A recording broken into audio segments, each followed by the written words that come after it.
정말 마지막 강 제6강 분향단, 물두명 그리고 간유 및 향에 대해서 보도록 하겠습니다.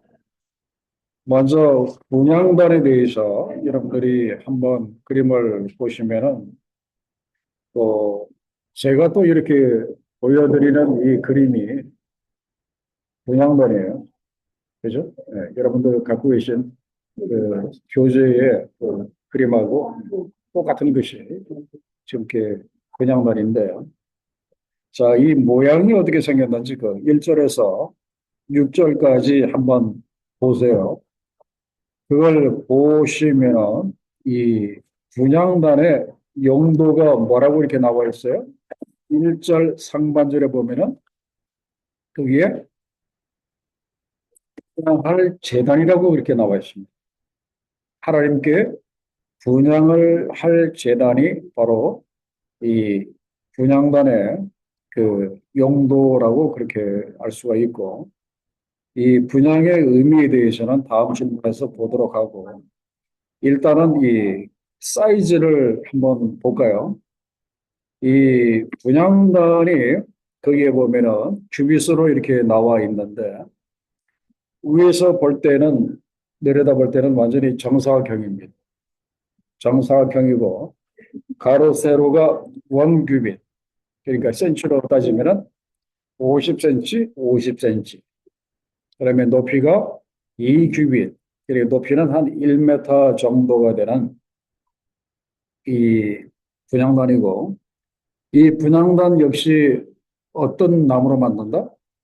조각목으로 이렇게 만들고, 그리고 거기 보면은 순금으로 싸구라는 말씀이 나옵니다. 그러니까 나무로 만든 이 분향단을 이제 이 순금팔이라고 할까?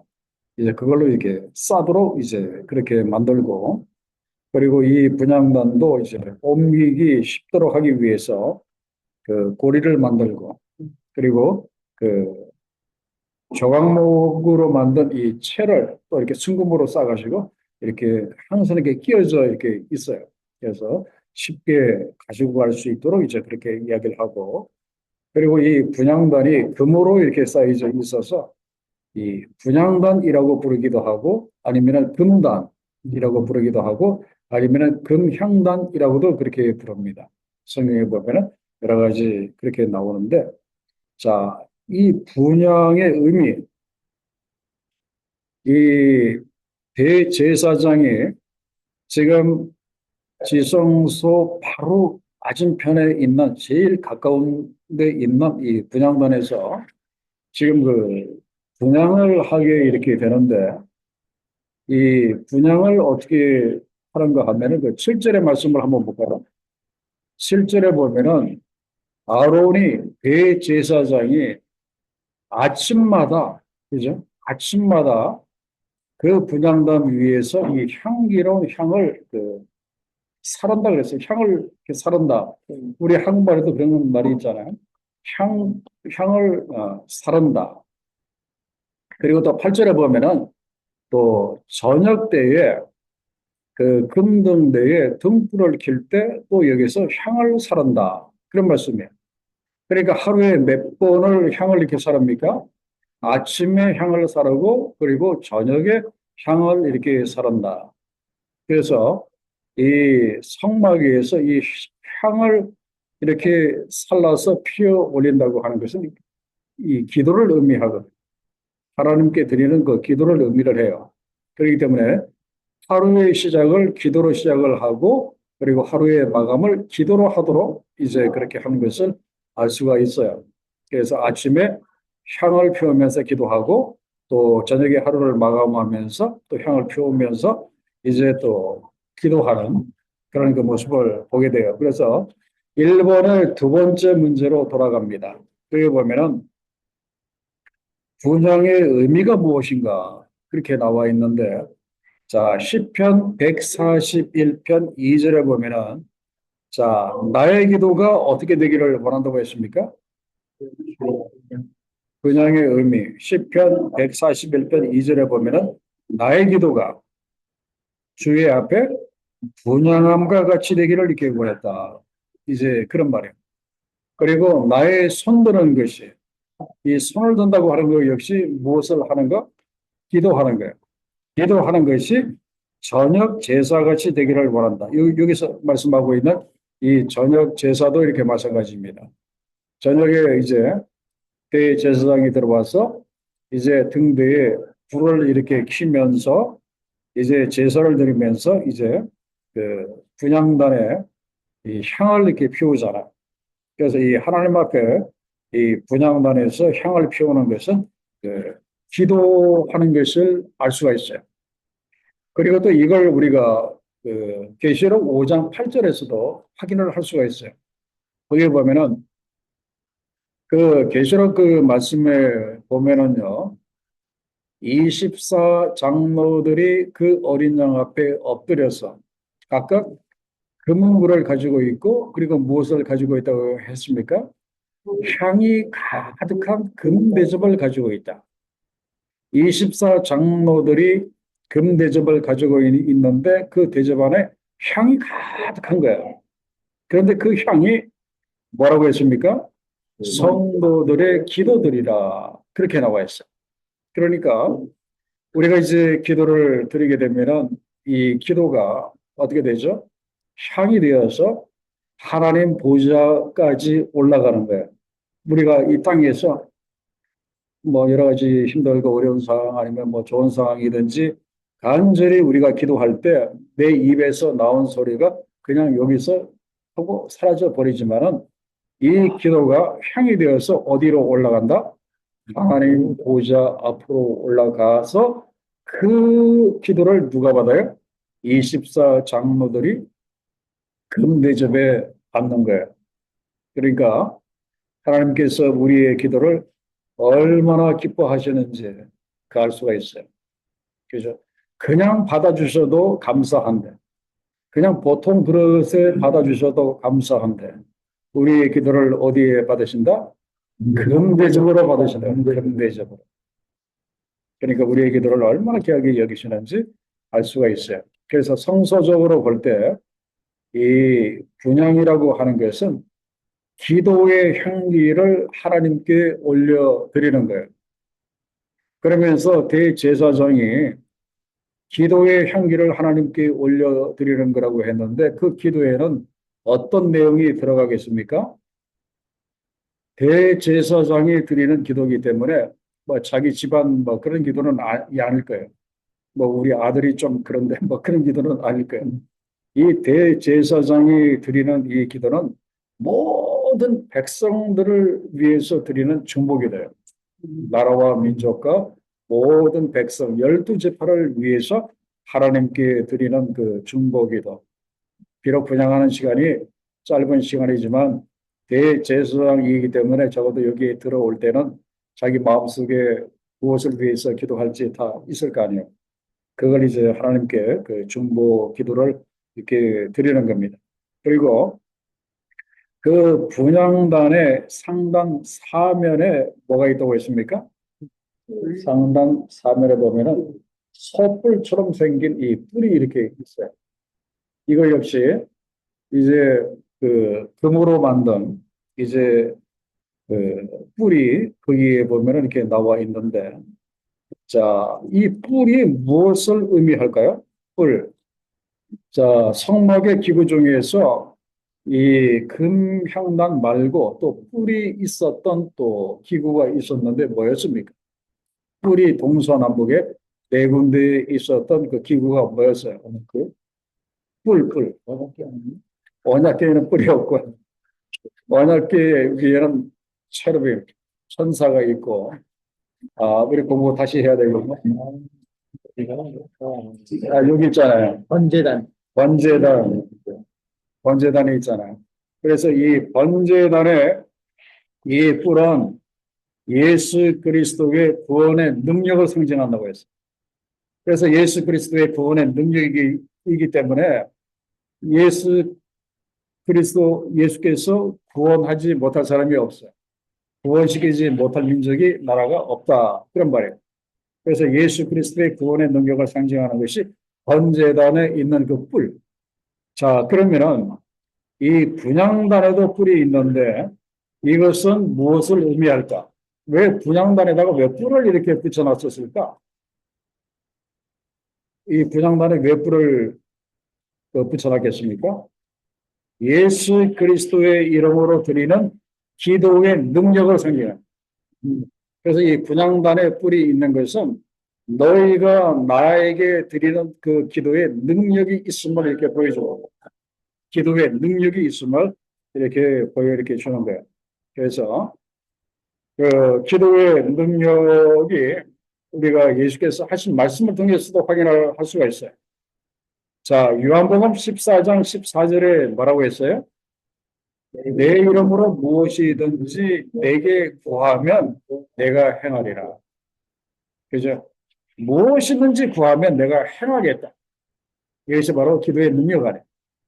그리고 또 데살로니가전서 5장 17절에 쉬지 말고 기도하라. 그런 말씀이 이렇게 나와 있어요. 그래서 우리가 기도의 능력을 갖는 것은 굉장히 중요해요. 우리 믿는 사람들에게 있어서 이 기도의 능력을 갖는 것이 굉장히 중요합니다. 그래서 기도의 능력이 중요한 것을 우리들에게 시청각으로 보여주시기 위해서 이 분향단 사면에 이 뿔을, 큰 뿔을 이렇게 붙여 놓으신 거예요. 이 기도의 능력. 자, 그러면 우리가 어떻게 하면은 기도의 능력을 가질 수 있습니까? 우리가 어떻게 하면은 기도의 능력을 가질 수 있어요? 우리 최 장로님 한번 긴 말씀해 주세요. 장로님, 우리가 어떻게 하면은 기도의 능력을 가질 수 있겠습니까? 아침, 저녁으로 기도해야지. 오케이. 오케이. 어, 데살로니가전서 5장 17절. 쉬지 말고 기도하라. 자, 그러면은 우리 시원성교회에서 기도 제일 많이 하시는 우리 사모님 짧게 한 말씀 말해주세요. 어떻게 하면 우리가 기도의 능력을 가질 수 있겠어요? 계속해. 계속 쉬지 말고. 역시, 역시. 우리 장로님, 우리 목사님 다 마찬가지. 쉬지 말고 믿음으로 가지고 기도하면은 응답이 더 빨리 오잖아요. 뭘 가지고? 믿음. 믿음으로. 믿음.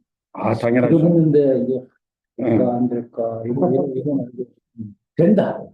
음. 믿음을 가지고 언젠가는 응답하신다. 그래서 언제인지 모르지만. 그래서 그 다음 질문 2번에 보면은 어떤 기도가 응답을 받습니까? 첫 번째가 믿음으로 드리는 기도여야 한다. 그래서 야고보서 1장 6절에 오직 믿음으로 구하고 조금도 의심하지 말 이렇게 말씀하고 있어요. 그래서 참 중요한 것이 이 기도의 능력을 체험하는 것이 참 복인 것 같아요. 그래서 우리가 기도의 능력을 체험을 하려면 제일 먼저 기도의 능력을 믿어야 돼요. 기도의 능력이 안 믿어지는데 어떻게 우리가 이 기도의 능력을 체험을 할 수 있겠어요? 자, 그런데 이제 기도의 능력을 체험하는 것이 기도의 능력을 믿는 것이 중요한데 무엇으로 기도하라고 했습니까? 내 이름으로. 그래서 예수의 이름으로 우리가 기도하는 것이 중요하고 그 다음에 또 한 가지 기도의 능력은 훈련으로 되어진다. 이걸 우리가 꼭 알아야 돼요. 뭐 갑자기 내가 뭐 기도의 능력 받고 싶다고 해서 하루아침에 되는 것이 아니라 우리 교회 기도 참 많이 하시는 분들처럼 이 기도가 체질화되어야 한다. 그런 말이에요. 계속해서. 그래서 쉬지 말고 기도하라. 그렇게 말씀했어요. 자, 그러면 이제 그 다음 질문이 중요한데 기도하는 분향단이 언약궤 바로 앞에 놓여 있는 이유가 무엇인가 하는 거예요. 이 하나님이 계시는 임재하시는 언약궤와 제일 가까운 데 있는 이 기구가 이 분향단이거든. 그죠? 그건 여러분들 아시죠? 그죠? 분향단이 가장 앞에 있어요. 그 2번의 문제의 그 그림을 보시면 딱 알 수가 있어요. 그 그림에 보면은 대제사장이 아침과 저녁에 들어가서 분향을 하니까 향이 위로 하얀 향이 올라가는데 바로 그 맞은편에 그 언약궤가 있어요. 그러니까 제일 가까운 데 있는 이 기구가 이 분향단입니다. 그래서 이 언약궤와 분향단이 제일 가깝게 그렇게 하신 그 이유가 무엇인가 하는 거예요. 무엇인가? 물론 그렇다고 해서 등대라든지 떡상이 뭐 중요하지 않다. 뭐 그런 말씀은 아니에요. 그런데 이 분향단이 하나님 앞에 제일 가까이 두게 하셨다. 그런 말씀입니다. 이것은 우리가 단지 뭐 유추해 볼 수 있는 이제 그런 거예요. 뭐 성경에 뭐 이래서 이렇다라는 내용이 없기 때문에 우리가 그렇게 생각을 하는데 그것은 무엇인가 하면은 우리 하나님은 우리의 기도를 가장 가까이에서 듣기를 이렇게 원하신다 하는 것을 알 수가 있어요. 그래서 우리의 기도를 가장 가까운 데서 들으시기 때문에 내가 소리 없이 눈물로 기도할 때도 그 기도 소리를 다 그분이 들으신다 이제 그런 말이에요. 나와 가장 가까운 데 계시기 때문에 그래서 눈물의 기도까지 들어주시는 그 자비하신 그 하나님의 모습을 우리가 알 수가 있고 자 거기에 보면은 하나님과 가장 가까운 것은 등대도 아니요. 그죠? 등대도 아니죠. 그리고 떡상도 아니라 뭡니까? 기도하는 제단이었다. 그런 말이에요. 자, 여기서 이걸 통해서 우리가 배워야 하는 것이 무엇인가 하면, 자, 등대는 무엇을 의미한다고 했습니까? 우리가 세상의 빛으로서의 삶을 우리가 살아야 된다. 그 다음에 떡상은 하나님을 향한 헌신과 그 다음에 수고의 그런 그 삶을 이야기를 합니다. 그러니까 이 등대에서 그 빛으로서 그리고 떡상에서 헌신과 수고의 일을 하는 사람들도 꼭 어디로 나가야 한다는 것을 알 수가 있는가 하면은 어디로 나가야 된다? 분향단으로 나가야 된다. 그런 말이에요. 기도하는 제단으로 나가야 한다. 그런 말이에요. 그래서 아무리 그래서 그 수고하고 헌신하는 모든 사람들이 기도의 제단으로 나가야 한다. 그런 말이에요.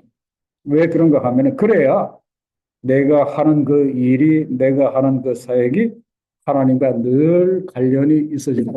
그런 말이에요. 내가 열심히 뭔가를 하기는 해. 열심히 뭔가를 하기는 해. 근데 기도를 안 해. 그러면 내가 한 그 일이 잘못하면 그게 뭐가 되겠어요? 하나님이 없는 수고와 헌신이 될 수 있다. 그런 말이에요.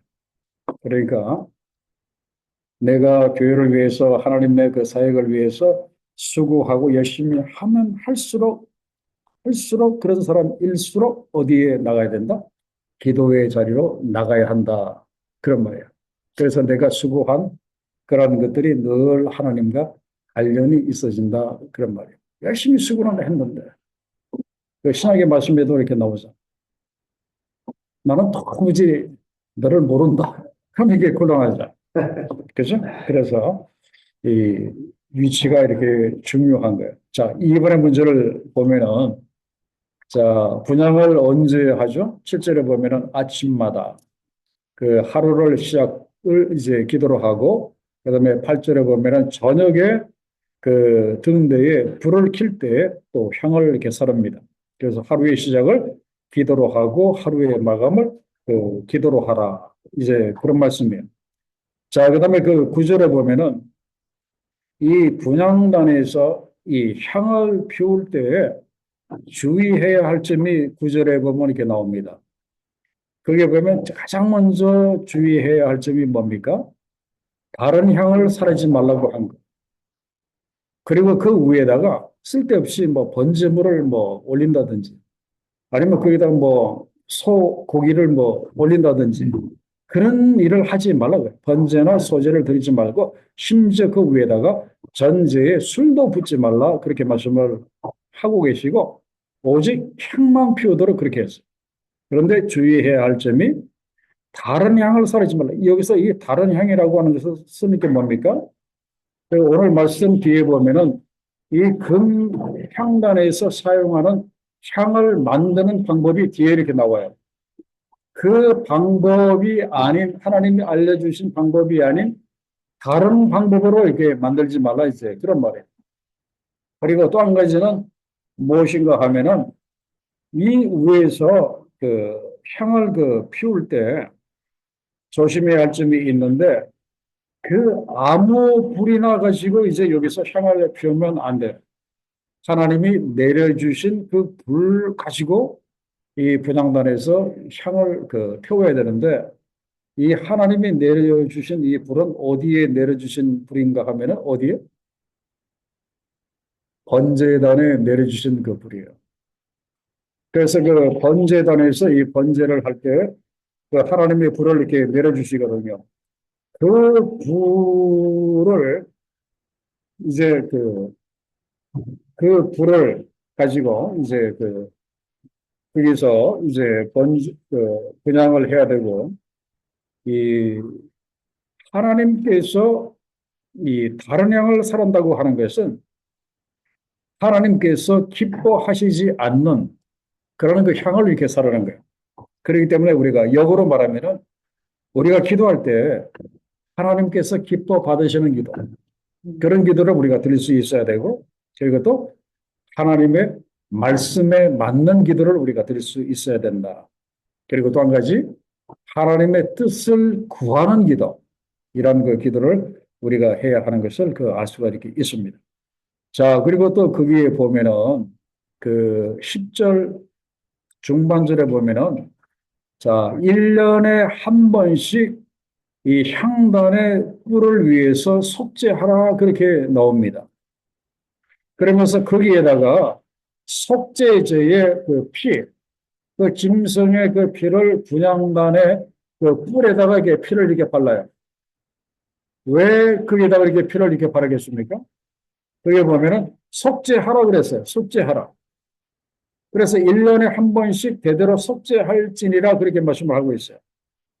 자, 여기서 이건 이제 무엇을 이야기를 하는가 하면은 우리가 참 기도를 이렇게 하다가 이렇게 보면은 우리의 그 기도에 문제가 생길 수도 있고 그리고 또 우리의 기도가 또 엉뚱한 또 다른 길로 또 그렇게 갈 수도 있고 또 그리고 또 기도하는 그 사람도 또 개인의 어떤 뭐 문제가 이렇게 있을 수도 있고 여러 가지가 있어요. 그렇기 때문에 우리가 이 기도에는 항상 이 회개가 이 선행이 되어야 한다. 이걸 우리들에게 가르쳐 이렇게 주시는 거예요. 그래서 1년에 한 번씩 이 향단의 뿔에 그 속죄제에 그런 그 피로 속죄를 하라. 그렇게 말씀을 하고 있어요. 그러니까 결국 우리로 따지면 우리의 기도도 이 속죄제의 피로 예수의 피로 속죄를 받아야 한다. 이제 그런 말씀이에요. 그렇기 때문에 우리가 기도한다고 해서 그냥 무조건 그렇게 기도하는 것이 아니라 나의 기도도 예수의 피로 사함을 받아야 된다. 이제 그런 말씀입니다. 그러려면 항상 내 기도에 무엇이 전제가 되어야 하는가 하면은 회개가 repentance, 이 회개가 항상 기도 가운데 먼저 있어야 하는 것을 알 수가 있습니다. 그러면은 내 기도에 예수 그리스도의 피가 이렇게 발라지는 거예요. 그러면 내 기도가 거룩하게 되어지니까 하나님이 기뻐 받으신다. 그런 말이에요. 자, 그 다음 질문 아마 여러분들 이 교재 읽어보셨어요? 자, 어떤 기도가 응답을 받는다고 했습니까? 첫째는 믿음으로 드리는 기도여야 한다. 그래서 오직 믿음으로 구하고 조금도 의심하지 말라. 그렇게 말씀을 했고요. 그리고 마가복음에서는 뭐라고 했습니까? 믿으라 그리하면 너희에게 그대로 되리라. 24절에서 그렇게 말씀을 했습니다. 자, 그다음에 2번은 뭡니까? 하나님의 공의를 구하는 기도여야 한다. 그래서 그 생김새가 정사경이라고 하는 거, 뭐 공의를 의미한다. 반듯하다. 이제 그런 말씀을 이미 여러 번 제가 이렇게 드렸고, 이 공의를 구하는 기도가 어떤 기도입니까? 공의를 구하는 기도가 바로 그 야고보서 4장 2절과 3절에 보면 이렇게 나와 있어요. 자, 2절에 보면은 너희가 얻지 못하면 구하지 아니하기 때문에. 그죠? 기도하지 않으니까 당연히 얻지 못하는 것은 당연하고, 그다음에 3번이 중요한 거예요. 자, 구하여도 받지 못하면 어떻게 했기 때문에? 정욕으로 쓰려고 잘못 구했기 때문에 너희가 받지 못한다. 그렇기 때문에 우리가 하나님께 드리는 그 기도는 공의를 구하는 그런 기도해야 한다. 이제 그런 말씀이에요. 그래서 그 다음 말씀이 참 중요한 말씀이에요. 자, 습 그랬는데 이렇게 스바냐죠. 스바냐 2장 3절에 보면은 여호와의 규례를 지키는 세상의 모든 겸손한 자들아, 너희는 여호와를 찾으며 공의와 겸손을 구하라 그렇게 말씀하고 있습니다. 그죠? 공의를 구하라. 하나님의 공의를 구하라 그렇게 말씀을 하고 있습니다. 그렇기 때문에 여기서 하나님의 공의를 구한다고 하는 뜻이 구체적으로 뭐겠습니까? 어떻게 기도하는 거겠습니까? 하나님의 공의를 구하는 기도라고 하는 것은 우리의 뜻이, 나의 뜻이 하나님 나라에 이루어지게 하는 것이 아니다 하는 거예요. 그 반대로 하나님의 뜻이 우리에게 이루어지도록 기도하는 이 기도가 공의를 구하는 이제 그런 기도입니다. 그렇기 때문에 이 기도라고 하는 것은 내 소원과 내 욕심에 내 욕망에 하나님께서 보정을 서주시는 것이 아니라 하나님의 의를 찾아서 거기에 맞추어 드리는 그런 그 기도의 경지에까지 우리가 성숙해져야 한다 이제 그런 말이에요. 그 기도에 그래서 단계가 있는 것 같아요. 어린아이들이 처음에는 그죠? 아빠 엄마에게 자기 필요한 거 달라고 하다가 이제 성년이 되면은 또 다른 사람을 위해서 또 가족을 위해서 또 기도하잖아요. 그래서 이 기도가 이 하나님의 공의를 구하는 이 기도에까지 우리가 올라가야 하는 것을 알 수가 있어요. 자, 그다음에 3번에 보면은 예수 이름의 건세로 드리는 기도여야 한다. 그죠? 그래서 이 가장 중요한 말씀이 요한복음 14장 14절이에요. 내 이름으로 무엇이든지 내게 구하면 내가 행하리라 그렇게 말씀을 하고 있습니다. 그리고 15장 16절에도 보면은 내 이름으로 아버지께 무엇을 구하든지 받게 하려 함이라 이렇게 나와 있어요. 그리고 사도행전에도 보면은 베드로의 유명한 그 내용이 나오죠. 은과 금은 내게 없거니와 내게 있는 이것을 너에게 주노니 나사렛 예수 그리스도의 이름으로 일어나 그러라. 그랬더니 그 사람이 일어나서 뛰면서 가면서 하나님을 찬미하였다고 사도행전 말씀에 이렇게 나와요. 자, 그러면은 궁금한 점이 하나가 있어요. 왜 기도는 예수의 이름으로 구해야 하는가? 왜 예수의 이름으로 구해요? 하나님의 이름으로 기도하옵나이다. 그렇게 기도를 마감하면 안 될까? 아니면은 성령의 이름으로 기도하옵나이다. 아멘. 그렇게 하면 안 될까? 근데 하나님의 이름으로 성령의 이름으로 기도를 마감하는 사람은 없잖아요. 항상 예수의 이름으로 기도하옵나이다. 아멘. 다 그렇게 기도한단 말이에요. 왜 그럴까 하는 거예요. 왜 예수의 이름으로 기도하라고 했어요? 한 1분 정도 한번 이렇게 생각해 보세요. 왜 예수의 이름으로 기도하라고 했어요? 왜 하나님의 이름으로 하면 안 되나? 성령의 이름으로 하면 안 되나? 그래서 우리 할아버지 오셨습니다. 어디? 요한복음 15장 16절에 내 이름을 하고 오셨잖아요. 그 하나님 이름이라고. 오케이. 그래서 우리가 이걸 조금 생각을 해 본다면은 그 예수님의 그 삼일체 하나님 세 분 중에서 예수님의 그런 그 위치를 좀 생각을 해 보면은 조금 이해가 되는 부분이 있을 것 같아요. 그래서 예수 그리스도는 사실 우리의 그 중보자로 보냄을 받으신 분이 바로 예수님이시거든요. 그래서 예수님께서 부활 승천하시면서 또 다른 보혜사를 보내시겠다 하면서 이제 그분이 바로 성령이시고 그러니까 예수께서도 처음에 오실 때 보혜사 우리를 돕는 분으로 이제 그분이 오셨어요. 그래서 요한복음 14장 6절에 보면은 예수께서 나로 말미암지 않고는 아무도 아버지께 올 자가 없다. 그렇게 분명히 말씀을 하셨어요. 그래서 우리가 예수의 이름으로 우리가 기도를 해야 되고 그리고 응답은 주로 성령의 역사로 이루어지는 것을 우리가 알 수가 이렇게 있습니다. 자, 그러면 4번에 보면은 그래서 성령의 도움으로 드리는 기도여야 한다. 그런 말이에요. 그래서 기도할 때 항상 누가 우리의 기도를 도우시는가 하면은 성령이 도우십니다. 그래서 로마서 8장 26절에 성령이 말할 수 없는 탄식으로 우리를 위하여 친히 간구하시느니라 그렇게 말씀을 하고 이렇게 있습니다. 그리고 성령도 우리의 연약함을 도우신다. 그래서 우리가 기도할 때 성령께서 이렇게 도우시고 특별히 그 방언 기도하시는 분들은 아마 그 시간 그 순간만큼은 성령이 정말 말할 수 없는 그 탄식으로 엄청나게 그 기도를 해주시는 아마 그런 시간인 줄로 그렇게 믿습니다. 자, 그다음에 이제 5번에 보면은 매일 드리는 연속의 기도해야 한다. 그래서 아침마다 그리고 또 저녁에 등불을 켤 때 기도로 하루를 시작하고 기도로 하루를 마감하는 이제 그런 것. 그래서 살전 5장 17절에 쉬지 말고 기도하라.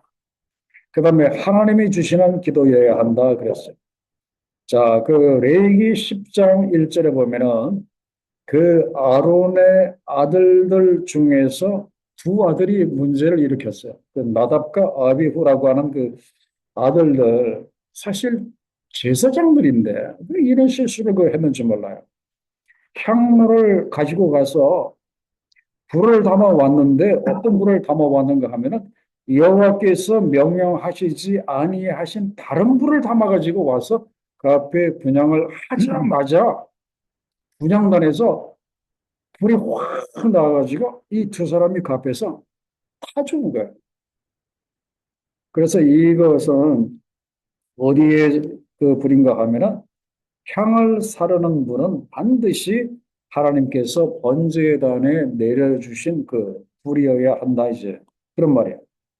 그래서 이것이 우리들에게 영적으로 주는 의미는 무엇인가 하면은 내가 내기도 하는데요 뭐 이렇게 하는 게 있어요.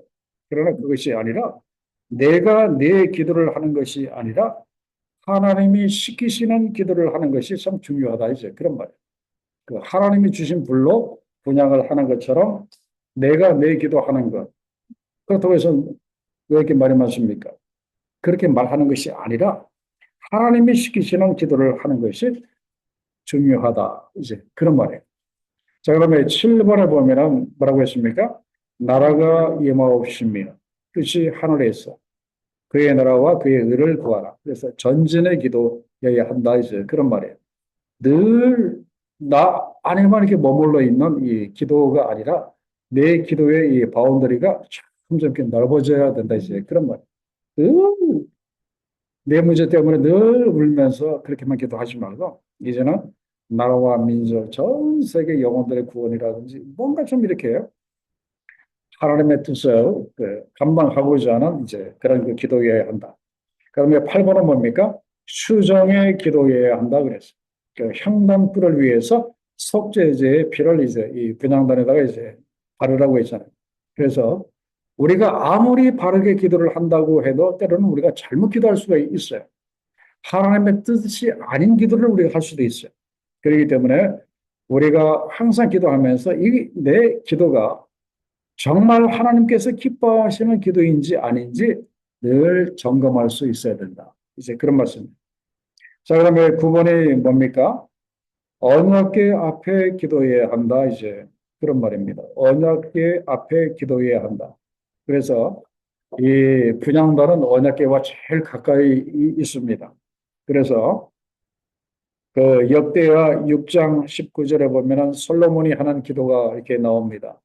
여기에 보면은 참 이 내용이 참 의뢰스러워요. 우리 한번 볼까요? 그러나 나의 하나님 여호와여 주의 종의 기도와 간구를 돌아보시며 주의 종이 주 앞에서 부르짖는 것과 비난 기도를 들으시옵소서. 자, 어디서요? 주 앞에서 부르짖는 기도. 그럼 이것이 참 중요한 것 같아요. 그리고 또 다윗도 시편 88편 13절의 마지막에 보면은 나의 기도가 주의 앞에 이르리이다. 이렇게 나와 있습니다. 자, 이걸 보면은 기도가 어떤 기도가 가장 능력 있는 기도인지 알 수가 있어요. 물론 뭐 아무 데서 우리가 예수의 이름으로 기도하는 것 자체도 믿음으로 기도하는 것 자체도 능력이지만은 하나님이 임재해 계시는 법궤 근처가 가장 능력의 기도인 것을 알 수가 있습니다. 그래서 그 성막에 어느 쪽에서나 기도해도 능력이 다 있겠지만 가장 큰 능력은 바로 그 언약궤 바로 앞에서 드리는 이 기도가 가장 능력의 기도이다. 이제 그런 말이에요. 그래서 사람들이 기도할 때 보면은 자기도 모르게 점점 어디로 이렇게 나갑니까? 제단 앞으로 사람들이 이렇게 몰려오잖아요. 왜 제단 앞으로 사람들이 이렇게 몰려와요? 거기가 가장 큰 기도의 능력이 임하니까 그래요. 그래서 가능하면은 앞에 나가서 제단 앞에 나가서 기도하는 게 참 중요한 것 같아요. 자, 이제 이 분양론에 대해서 이제 마쳤습니다. 자, 질문 없으시죠? 예, 분양론. 자, 그다음에 이제 물두멍을 봅니다. 자, 지금 이제 여러분들이 보시는 거 이것이 이제 물두멍이에요. 물두멍. 그죠? 조금 생소한 말인데 그 물두멍이라고 하는 건데, 자, 이 물두멍은 뭐 하는 데죠? 그 용도가 뭡니까? 거기에 보면은 그 21절에 보면은 수족을 씻어 죽기를 면할지니 그렇게 나옵니다. 그러니까 이 성막이 서 있는 데가 이 모래 위에, 이 강야 사막 위에 있기 때문에 항상 이게 흙바닥이거든요. 그렇기 때문에 제사장들이 거기서 다니다가 보면은 발에 흙이 묻고 손에 흙이 묻을 수가 있어요. 그래서 성소 안에 들어가서 이 뭐 떡을 그렇게 뭐 올린다든지 뭐 분양을 한다든지 할 때 항상 손을 씻고 이렇게 들어가야 돼요. 그렇지 않으면은 큰일 납니다. 그게 보면은 21절에 이렇게 큰일이 납니다. 이와 같이 그들이 그 수족을 씻어 죽기를 면할지니 잘못하면 이렇게 죽는다죠. 그런 말이에요.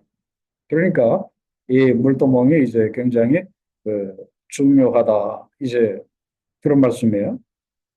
그래서 이 물도멍은 제사장들의 성결을 위해서 만들어진 것이 이 물도멍이다. 이제 그런 말입니다. 그래서 제사장들이 손발을 씻어야 이제 성결하게 되니까 그 안에 그 성소 안에 들어가서 이제 그 일을 할 수가 이렇게 있습니다. 자, 그 다음 질문이 중요한데 이 물두멍의 그 위치예요. 자, 물두멍이 무엇과 무엇 사이에 놓여 있습니까? 그 그림을 한번 보세요. 물두멍이 무엇과 무엇 사이에 이렇게 놓여 있어요? 번제단과 성소 사이에 이렇게 들어 있습니다. 참 이것도 우리들에게 영적으로 주는 의미가 굉장한데 이 번제단이라고 하는 것은 무엇인가 하면은 그 전에 먼저 우리가 그 요한복음 13장 5절과 11절의 그 말씀을 이렇게 보면은 그게 보면은 그 예수께서 제자들의 발을 이렇게 씻어 주시는 그런 그 일이 있는데 그 구절에 보면은 이 베드로는 항상 이렇게 좀 이렇게 튀는 사람이에요. 이게 뭐라고 튀는가 하면 주여 내 발뿐 아니라 손과 머리도 씻겨 주옵소서. 그랬더니 예수께서 10절에 이런 말씀을 하십니다. 이미 목욕한 자는 발밖에 씻을 필요가 없느니라 그렇게 말씀을 했습니다. 이 이야기는 결국 무엇인가 하면 이미 목욕한 사람은 이 성소에서 어디를 지나온 사람이라고 이야기할 수가 있어요? 번제단을 지나온 사람이라고 이야기할 수가 있어요. 그래서 번제단을 지나온 사람은 자기의 죄를 회개하고 예수님을 믿음으로 인해서 구원받은 사람을 알 수가 있어요. 그리고 여기서 이미 목욕한 자는 또 요즘으로 말하면 예수 믿고 세례받은 사람이라고도 이제 그렇게 침례받은 사람이라 그렇게 이야기를 할 수가 있어요. 그래서 이런 사람들은 다시 그렇게 할 필요가 없고 다시 또 세례를 받고 다시 또 침례를 받고 다시 또 그렇게 할 필요가 없고 뭐만 씻을 필요가 씻으면 된다? 발만 씻으면 된다 그런 말이에요. 그래서 이 발은 어디 가서 씻어야 돼요? 번제단에 가서 씻는 것이 아니라 물두멍에 가서 발만 씻으면 된다 이제 그런 말이에요. 그래서 이 번제단을 지나온 사람은 구원받은 사람들이에요. 근데 구원받았다고 해서 항상 거룩하게 사는 건 아니잖아요. 죄를 짓잖아요. 그래서 죄가 내 몸에 이렇게 묻어요. 그럼 이걸 털어버려야 될 거 아니에요. 어디에 가서? 물두멍에 가서 나에게 묻어 있는 이 죄를 씻어야 한다. 이제 그런 말입니다. 이것이 바로 무엇인가 하면은 우리는 구원받은 사람, 물과 성령으로 거듭이 난 사람이지만 그러나 살다가 보면은 우리가 좀 이런 것들이 묻을 수가 있으니까 어떻게 해야 된다? 날마다 우리의 죄를 자백하고 예수 그리스도의 보혈로 우리가 깨끗함을 우리가 받아야 한다. 그런 말이에요. 그래서 이 물두멍은 우리의 삶 속에 항상 같이 있어야 이렇게 되는 거예요. 그래서 그 다음 신문에 보면은 물두멍의 물은 무엇을 상징한다 그랬습니까? 그 요한복음 3장 5절에 보면은 예수께서 대답하시되 진실로 진실로 너에게 이르노니 사람이 물과 성령으로 나지 아니하면 그 나라에 들어갈 수 없느니라 그렇게 말씀을 하고 있어요. 그래서 여기서 그 물과 성령으로 그래서 이 물이 바로 그 하나님의 말씀. 그래서 요한복음 15장 3절에 보면 너희는 내가 일러준 말로 이미 깨끗하였으니 그렇게 말씀을 합니다. 그래서 이 물두멍의 물은 하나님의 말씀을 상징을 합니다. 그렇기 때문에 우리가 매일매일마다 우리가 하나님의 말씀으로 돌아가서 하나님의 말씀 안에서 내 자신을 살펴보고 또 죄가 드러나면은 그 죄를 자복하고 그리고 예수님의 보혈로 항상 그 씻음을 받는 그런 그 삶을 우리가 살아야 한다. 이제 그런 말씀이에요. 자, 그러면은 이번의 문제를 보면은 자, 물두멍. 이 물두멍은 무엇으로 그 만들었죠? 금으로 만들었어? 아니잖아요. 노수로 만들었어. 노수로 만들었어. 그런데 참 그 우리 하나님 참 재미있는 그 분이십니다. 이 사막을 만들 때 보면은 엄청나게 많은 그 노시였지만은 그 사람들로부터 그 세를 이렇게 장정들로부터 이 세를 받아가지고 충분히 이 성막을 만드는데 이 노시 쓰고도 남을 정도로 그렇게 들어갔어요. 그러면 그 남아있는 그 여분의 노를 가지고 물두멍을 만들면 그 되는데 하필이면은 누구에게서 이 뺏어가지고 그걸 만들었어요? 누구에게서 뺏어서? 8절 하반절에 보면 해마게에서 수정도는 여인들의 거울로 만들었더라. 이걸 좀 코미디하게 좀 우습게 표현을 한다고 하면은 거울 다 가져. 거울을 다 이렇게 회수합니다. 이 거울이 그때만 해도 뭐 이렇게 유리 거울 뒤에 은으로 이렇게 만들어 가지고 이런 거울이 아니고 다 녹거울이었죠. 옛날에 그 할머니들 옛날에 뭐 조선시대 뭐 그때 시대 다 녹거울이었죠. 왜 그 거울을 다 회수해 가지고 그 거울을 다 뺏어 가지고 왜 이 물두멍을 이렇게 만들었을까?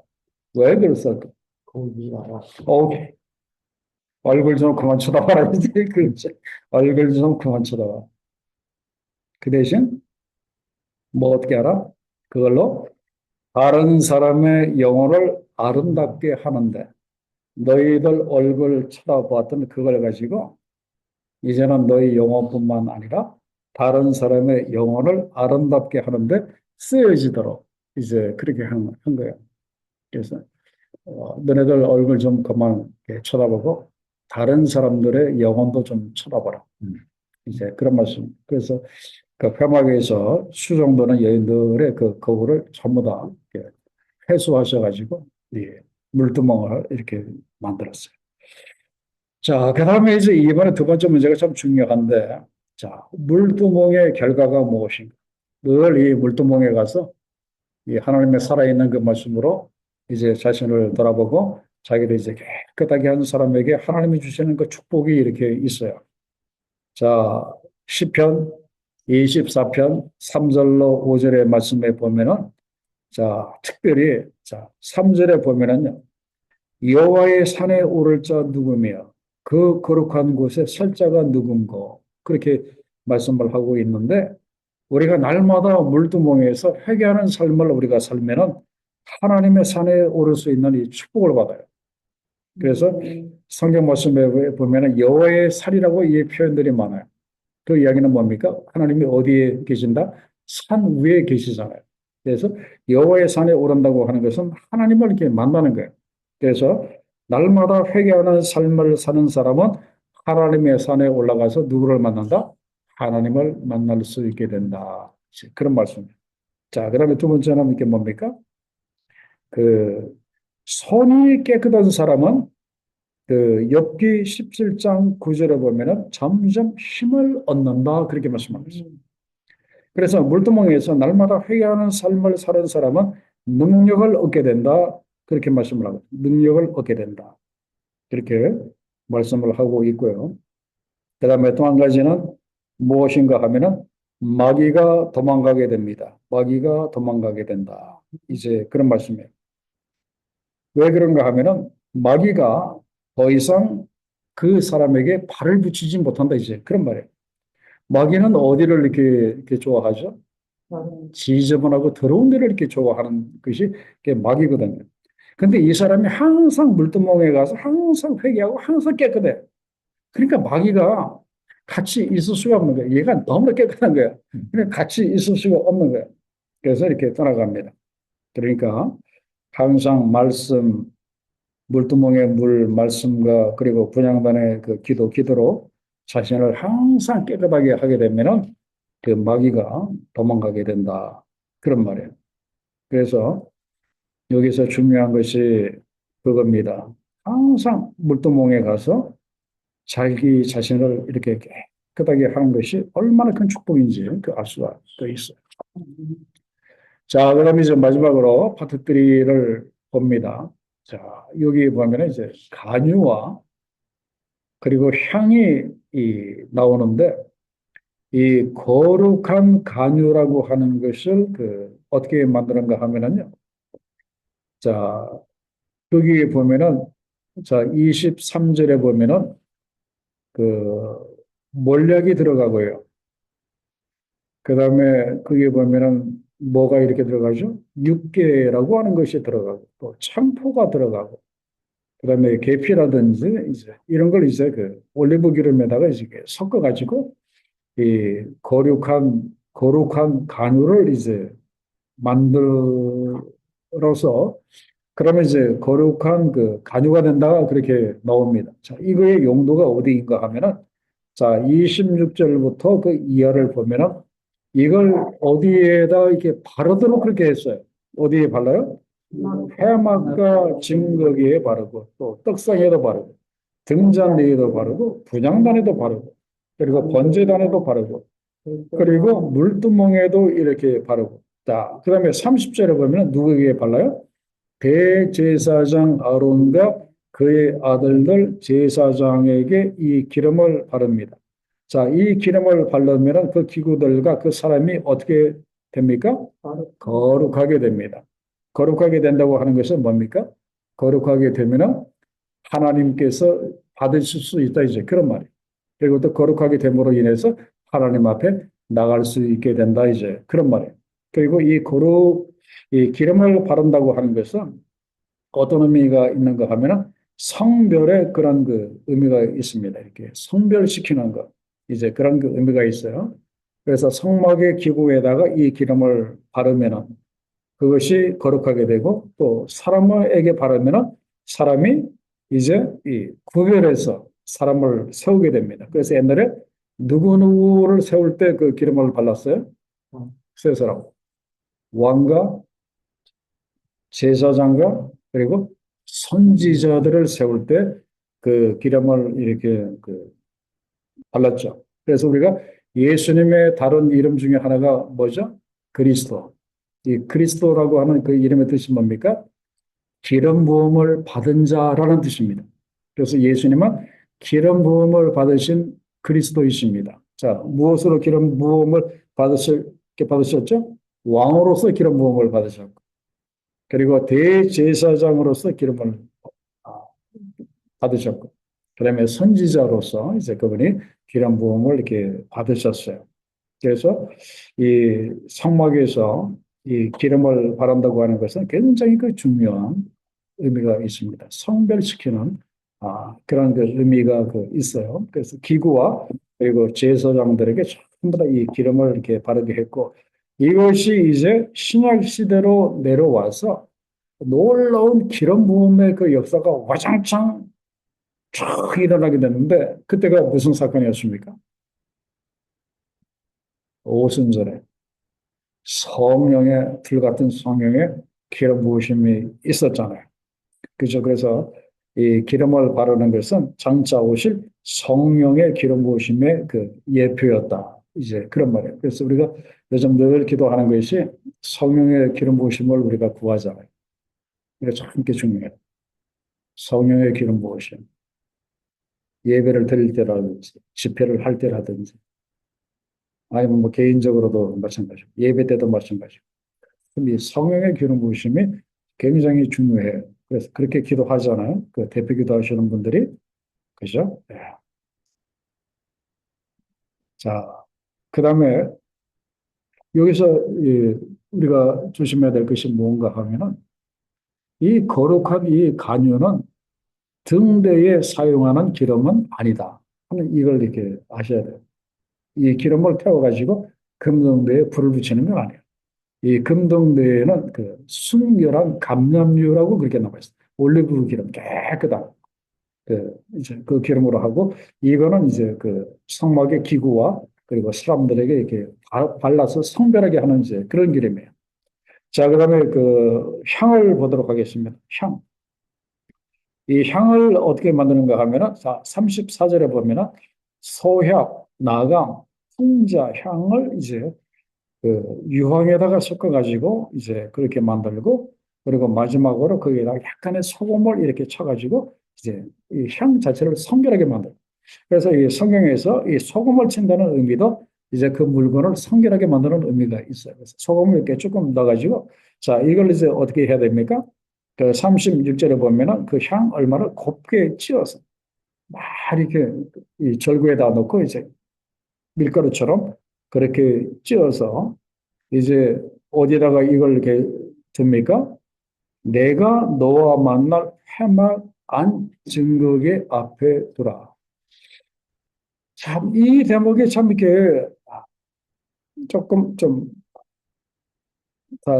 좀 이렇게 헷갈린다고 할까? 좀 이제 그런 그 대목인데, 이 성막에 우리가 앞에서 이렇게 봤지만은 그 언약궤 앞에는 아무것도 없거든요. 그죠? 언약궤 앞에 아무것도 없잖아요. 그 뭐 아론의 쌍난 지팡이는 뭐 우리가 충분히 이해는 이렇게 되고 만나 항아리는 이해가 되지만 그 앞에다가 향을 두는 것이 아니라 바로 여기에서 이 향이라고 하는 것은 그 언약궤 증거궤 앞에 두라고 하는 것은 바로 언약궤 바로 그 가장 앞에 있는 이 분향단 여기에다가 그 두라는 이제 그런 그 의미예요. 그래서 이 분향단 위에 보면은 이 그릇이 두 개가 있어요. 그래서 이 한쪽은 그 불씨가 있어가지고 거기에다가 이제 향을 이렇게 떨어뜨리면 이제 타서 이렇게 올라가는 그런 것이 있고, 그다음에 한쪽은 이 곱게 빻은 이 향을 이렇게 넣는 그 통을 그 알 수가 있어요. 그래서 이 두 개예요. 그래서 여기서 향을 곱게 찌어 언약궤 앞에 두라고 하는 것은 언약궤 바로 앞에 있는 그 분향단에다가 그렇게 두고 그리고 분향을 할 때마다 그 향을 조금씩 이제 가져다가 이렇게 태우라 이제 그런 말이에요. 그리고 이 향은 냄새가 굉장히 좋은 이제 그런 그 향이었어요. 그래서 사람들이 그 38절에 보면은 자기를 위해서 이 향을 그 만들어 가지고 그 냄새를 맡으려고. 그래서 이걸 이제 자기 몸에 지니고 있으면은 자기 몸에서 좋은 향이 이렇게 날 거 아니에요. 그죠? 요즘에 그 향수처럼. 그죠? 그래서 냄새를 맡으려고 이같이 똑같이 만드는 사람은 그 백성 중에서 끊어지리라. 그래서 개인 용도로 이걸 만들어서 개인 용도로 사용하지 말라. 그렇게 분명히 말씀을 하고 이렇게 있습니다. 자, 자, 이제 이렇게 해서 이제 성막 공부를 마감을 하면서 가장 마지막 페이지에 있는 걸 한번 보죠. 가장 마지막 페이지. 가장 마지막 페이지. 자, 이 성막을 통해서 우리의 신앙을 진단을 할 수가 있어요. 그래서 가능하면은 이 그림을 여러분들 그 책상 앞에 붙여놓으면 이렇게 좋을 것 같아요. 그래서 이걸 보면서 내가 지금 이게 제대로 가고 있는가, 과연 내가 제대로 정코스로 지금 가고 있는가, 이걸 매일마다 확인을 한번 해보라 이제 그거예요. 그래서 제일 먼저 우리가 확인을 해야 될 것이 어디에서 나 자신을 확인을 해야 되는가 하면 문에서부터 나를 확인을 해야 됩니다. 그래서 나는 정말로 예수 그리스도를 구원의 유일한 구주로 내가 고백하고 그렇게 믿고 있는지 여기에서부터 내 자신을 점검을 해야 돼. 여기에서 통과가 되지 않으면 이 성소 안에 들어갈 수가 없는 거예요. 자, 이 문제가 이제 통과가 됐어요. 자, 그러면 이제 문이 열렸어요. 들어갔어요. 그러면 제일 먼저 어디를 만납니까? 번제단을 만납니다. 그러면 번제단의 앞에 가서 내가 이걸 물어봐요. 나는 예수의 피로 속죄받은 것을 나는 확실히 믿고 있는가? 나는 용서받은 의인이라고 하는 이 확신이 과연 나는 있는가? 나는 정말 구원받은 것을 확신을 하고 있는가? 나는 정말 천국에 갈 거라고 나는 확신을 하고 있는가? 이걸 이제 번제단에 가서 이제 물어봐야 한다, 이제. 그런 말이에요. 자, 이제 여기서 통과가 됐어요. 근데 만약에 여기서 통과가 안 되면 어떻게 되겠어요? 그 자리에서 무릎 꿇고 회개기도 해야 되겠죠. 구원의 확신 달라고, 그죠? 완전히 해야 되겠죠. 그래서 이제 여기서 번제단에서 통과가 됐어요. 자, 그러면 세 번째 가야 될 때가 어디입니까?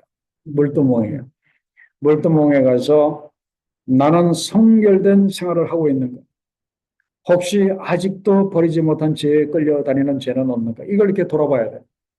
그래서 만약에 여기에서 걸리면 어떻게 해야 되겠어요? 여기서 무릎 꿇고 회개기도 해야 돼요. 그래서 여기에서 통과가 안 되면은 어디에 들어갈 수 없는가 하면은 성소 안에 들어갈 수가 없는 거예요. 그래서 이걸 확인을 해야 되고, 자, 물두멍에까지 이제 통과가 됐습니다. 자, 그 다음에 들어가면은 이제, 자, 등대를 만나게 되는데, 등대가 그 왼쪽에 있잖아요. 남쪽에 있잖아요. 거기에 가서 나는 빛의 사명을 충실히 하고 있는지, 나는 오늘도 세상의 빛으로서 살고 있는지, 내가 가는 곳곳마다 그 어두운 그 지역이, 어두운 그곳이 나로 인해서 밝아지고 있는지, 이걸 항상 우리가 이렇게 돌아봐요. 내가 갔는데 나 때문에 거기가 어두워지면 안 되잖아요. 내가 감으로 인해서 어두운 그 가정에 그곳이 환하게 예수의 빛으로 환하게 되는지 이걸 우리가 돌아봐야 돼요. 그 다음에 오른쪽이 떡상인데 바로 이제 북쪽이에요. 이 떡상 앞에 가서 이걸 물어봐야 됩니다. 나는 예수님처럼 그렇게 하나님 앞에 헌신과 이런 희생의 삶을 내가 이렇게 살고 있는가를 돌아봐야 되고, 그다음에 또 한 가지는 내가 날마다 생명의 떡이신 예수 그리스도를 나의 영의 양식으로 내가 받아먹고 살고 있는지 이거를 확인을 해야 돼요. 그리고 나서 어디로 가야 됩니까? 분향단 앞으로 가야 돼요. 그래서 분향단 앞에 가서 물어봐야 될 것이 있어. 내 자신에게 물어봐야 돼요. 나는 날마다 기도로 하나님의 뜻이 무엇인가를 찾고 있는가? 이걸 물어봐야 돼요. 이 질문에 통과할 수 있어야 되는 거예요. 내 개인의 뭐 필요한 거 물론 있을 수 있잖아요. 그것 때문에 기도할 수가 있죠. 그것도 좋아요. 그러나 그렇다고 해서 다 통과된 것이 아니에요. 마지막 우리의 기도는 날마다 하나님의 뜻이 무엇인가를 찾고 있는가? 이 수준에까지, 이 경지에까지 우리 기도가 이제 올라가야 된다. 그죠?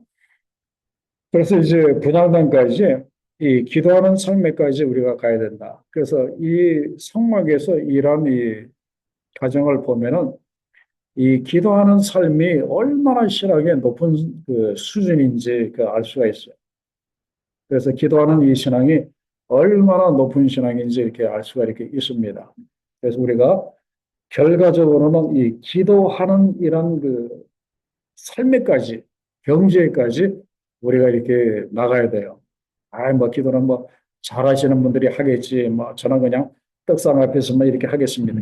이 일에서는 안 된다. 끝까지, 대장만 앞에까지 나가야 되고. 근데 그것만 가지고도 부족해요. 어디 앞에까지 이렇게 나가야 돼요? 법계 앞에까지 나가요. 옛날에는 대제사장만 법계 앞에 나갔는데 우리도 나갈 수 있잖아요. 휘장이 짜져졌으니까 우리도 이제 왕역 앞에 나갈 수 있어요. 그러니까 결국은 우리의 삶이 법계 앞에까지 가야 돼. 여기까지 우리가 가야 된다. 하나님의 임재 가운데 우리가 살아야 한다. 그럼. 그래서 이 성막의 문에서부터 마지막 법계 하나님의 그 임재까지 이 과정을 쭉 보면은 하나님의 이 성막을 통해서 우리의 그 신앙이 어떻게 어떤 길로 성숙해져야 하는지 그 길을 이렇게 보여주신 거예요. 그죠? 그래서 이 그림을 딱 오려가지고 앞에 딱 붙여놓으면은 날마다 지금 내가 어디에서 지금 머물고 있는지 그 알게 되잖아요. 그래서 다시는 이 번제단 쪽으로 가면 안 돼요. 괜히 번제단에 가서 하나님 잘못했습니다 하고 뭐 울고 내가 잘못했네요. 그래서는 안 된다는 거예요. 그죠? 물도멍을 지나고 그 등대 떡상을 지나서 그냥 넌 앞에 가서 기도하고 그리고 실제적으로 하나님의 임재를 느끼는 이런 삶에까지 우리가 가야 된다. 이제 그런 말이에요. 그래서 그동안 이제 소망 너무나 감사하고 여러분들 이제 이 받으셨고 또 배우셨고 그래서 시간이 나시면은 여러분들이 일대일로 한 사람에게 이 내용을 좀 가르쳐 주세요. 그러면 아마 그분들에게 엄청난 또 도움, 또 여러분들이 또 가르치실 때 굉장히 그 도움이 될 줄로 그 압니다. 자, 기도하고 마치겠습니다. 아버지 하나님 그동안 이제 저희들에게 6번에 7번에 걸쳐서 이제 귀한 선막 강의할 수 있도록 주여 도와주시고 또 이것을 통해서 우리가 거룩하신 하나님의 임재 앞에 어떻게 나아갈 수 있는지 그 길을 알려주셔서 너무나 감사합니다. 우리가 이 길을 끝까지 다 갈 수 있도록 하나님 도와주셔서 마지막에는 기도하는 삶을 이제 지나서 우리 하나님의 그 임재 앞에까지 나갈 수 있는 우리 모두가 될 수 있도록 하나님 축복해 주시고 또 그동안 이제 손막 강의 귀한 말씀에 참여한 종들 한 사람 한 사람을 축복하셔서 이 말씀을 또 다른 사람에게 이제 나누어 줄 때 놀라운 역사가 이제 그 가운데도 일어날 수 있도록 하나님 도와주시옵소서. 감사하오며 예수님의 계신 이름으로 기도하옵나이다. 아멘. 네, 수고하셨습니다. 수고하셨습니다. 맞췄는데 뭐 소감 한마디 해야 되는 거 아닌가요? 그죠? 좋아요.